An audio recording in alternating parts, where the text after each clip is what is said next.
Okay, we're just finishing up here, reading out behind-the-scenes information relating to the classic Doctor Who serial Fury from the Deep. Since overall story titles were introduced with the Savages in 1966, this is the first time that the titles did not begin with the word "the." The next such story was Spearhead from Space in 1970. This is also the only Patrick Troughton story whose title does not begin with the word "the." Victor Pemberton based Oak and Quill on the comedy duo Laurel and Hardy, whom he had actually met in the past. At the time of the story's production, Stan Laurel had died only 3 years earlier in 1965. Due to a production error, the original arrangement of the theme music is used during the title sequences of episodes 4 and 5. Unlike most Doctor Who stories, no characters die in this story, although the weed creature is destroyed. Yes, true.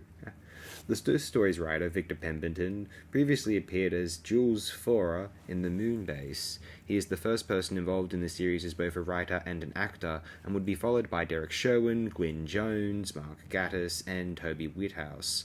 Though Pemberton is the only one to have acted in a Doctor Who story before writing one. In the opening beach scene, the foam fight between the Doctor and his companions was not in the script.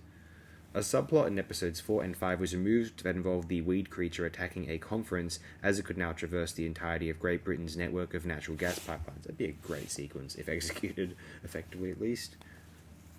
Quill was originally supposed to have been killed by Victoria's screams in episode 5. Ooh. The story originally climaxed with Jamie defeating the weed creature by playing the bagpipes. That would have been amazing. Why was that not a thing?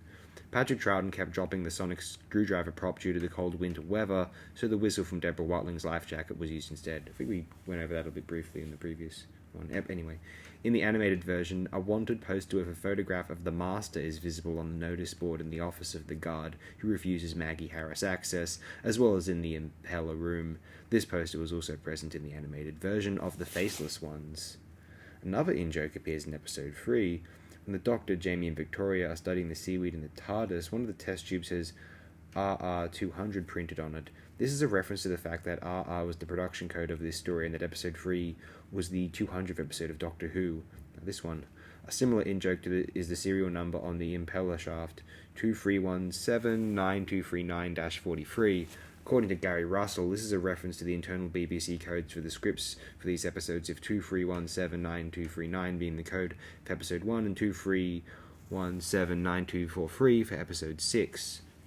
This is all related to the animated version, I believe, at this point. We'll see. At one point in the animated version, there is a note on a clipboard which reads, "Get Vic and Dave on this." This is a tribute to writer Victor Pemberton and his partner David Spencer. In Patrick Troughton's biography, his son Michael named this story as one of his favourites. Shortly before her death in 2017, Deborah Watling named this as her favourite story. I thought it was The Abominable Snowman. Whatever. And the one she was most keen to see found again. That's fair to say.